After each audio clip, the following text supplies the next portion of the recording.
விநாயக பிரதிஷ்டை செஞ்சுருக்காங்க. நான் கேள்விப்பட்டேன் காவல்துறையில் என்னவோ மேலே இருக்கிற ஷாமியானாவை அறுத்துருவோம், கீழே இருக்கிற பீடத்தை அறுத்துருவோம்னு.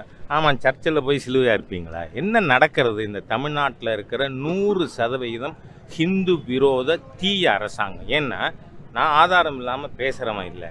ஹிந்து மதத்தை, சனாதன ஹிந்து தர்மத்தை மலேரியா டெங்கு கொசு மாதிரியாக அழிப்பேன்னு சொன்ன ஹிந்து விரோத தீய சக்தி.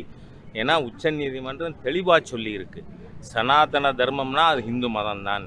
ஆகவே அந்த தீய சக்தி உதயநிதி ஸ்டாலின் இது ஆன்மீக மாநாடு இல்லை, கரெக்டுங்கிறேன், ஹிந்து விரோத மாநாடு தான் அது.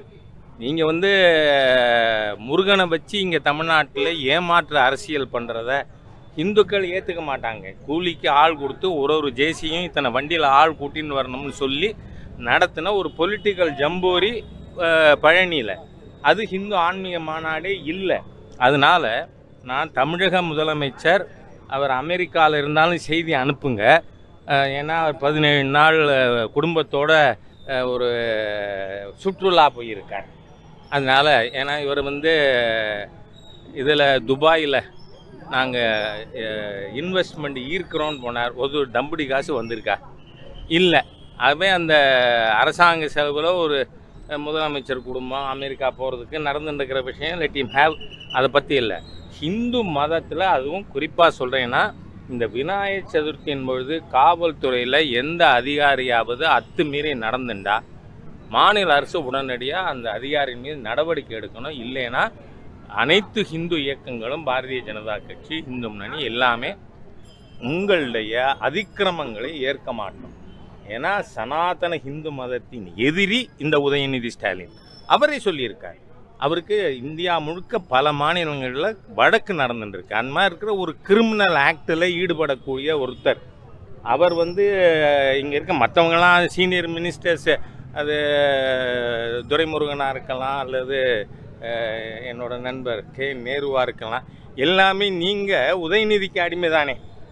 ஆகவே ஒரு ஹிந்து விரோதியின் அடிமை அரசாங்கம் காவல்துறையை பயன்படுத்தி ஹிந்துக்களுக்கு எதிராக, விநாயகர் சதுர்த்திக்கு எதிராக தமிழ்நாட்டில் எங்கே நடவடிக்கை எடுத்தாலும் அத்துமீறினாலும் பாரதிய ஜனதா கட்சி பார்த்து கொண்டு இருக்காது, ஹிந்து அமைப்புகள் பார்த்து கொண்டு இருக்காதுன்னு தெரிவிச்சுக்க விரும்புகிறேன்.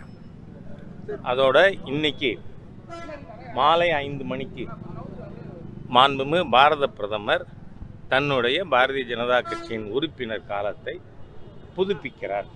பாரதிய ஜனதா கட்சியின் விதிமுறைகளின்படி 6 ஆண்டுக்கு ஒரு முறை எல்லாருமே அகில இந்திய தலைவரிலிருந்து அனைவரும் தங்களுடைய உறுப்பினர் காலத்தை புதுப்பிக்க வேண்டும் என்பது கட்சியினுடைய அடிப்படை விதி.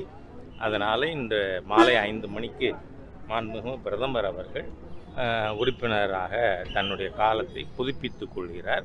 அதற்கு பிறகு பாரதிய ஜனதா கட்சி இன்னும் 24 மணி நேரத்தில் சாயந்தரத்துலேருந்து 10 லட்சம் உறுப்பினர்கள் சேர்க்கணும்னு நாம் குறிப்பு கொடுத்துருக்கோம் தமிழ்நாட்டு. ஏன்னா அகில இந்திய குறிப்பின்படி பூத்துக்கு 200 பேர் சேர்க்கணும் அப்படிங்கிறது ஒரு டைரக்ஷன் குறிப்பு கொடுக்கப்பட்டிருக்கு.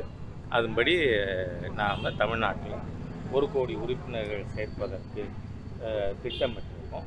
அந்த திட்டத்தின்படி பணிகள் நடக்கும். இதெல்லாம் அனைவரும் பொதுமக்களும் கூட 8800002024 8800002024 இந்த டோல் ஃப்ரீ நம்பரில் அவங்க மிஸ்டு கால் கொடுத்து தங்கள் உறுப்பினர் காலத்தை புதுப்பித்து கொள்ள வேண்டும், புதிய நபர்கள் சேர வேண்டும் என்று கேட்டுக்கொள்கிறேன்.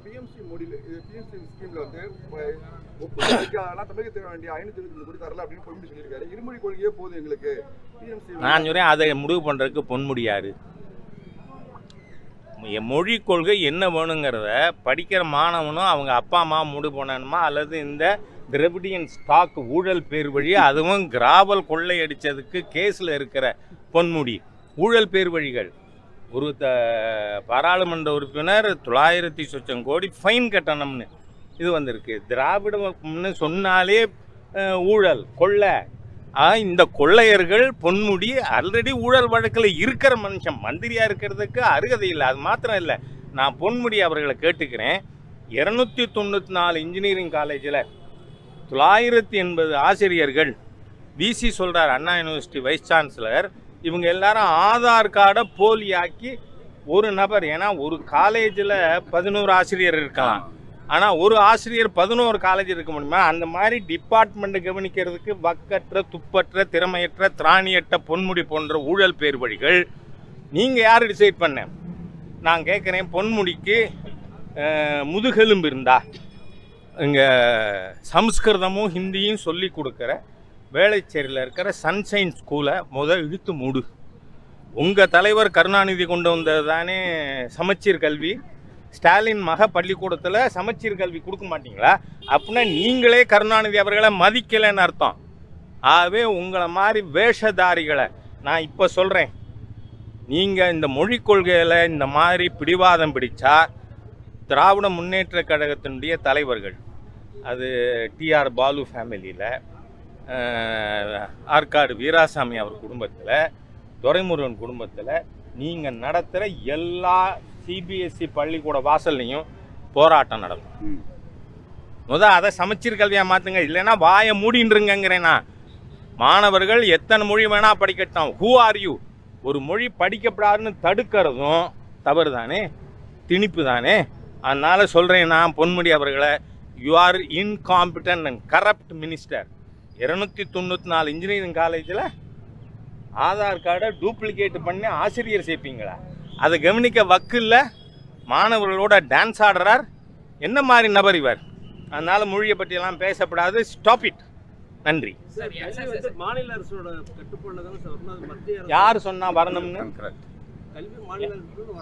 யார் சொன்னது? அப்ப யார் சீஃப் மினிஸ்டர்? அப்ப யாரு chief minister? First tell me. அது கன்கரண்ட் லிஸ்ட்டுக்கு கொண்டு போன அன்னைக்கு தமிழ்நாட்டின் முதலமைச்சர் யாரு? அதெல்லாம் இருக்கட்டங்க. அப்ப கம்பு குத்துனாங்களா? முடியாதுங்கிறேன். நீங்க கொண்டு வரணும்னு சொல்ல, நீங்க யாரு? உங்க கருத்தா? ஒரு நிருபர் கேள்வி கேட்கலாம், உங்க கருத்தை சொல்ல முடியாது. பிளீஸ். இங்க பாருங்க, இந்த மாதிரியா திராவிடியன் ஸ்டாக் மாதிரியா ஒரு அன்இன்டெலிஜென்ட் கொஸ்டின் எங்கிட்ட கேட்கப்படாது. காரணம், இன்னைக்கு மெடிக்கல் காலேஜஸ் இருக்கு. மெடிக்கல் காலேஜில் சென்ட்ரல் கவர்மெண்ட் இன்வெஸ்ட்மெண்ட் இருக்கா இல்லையா?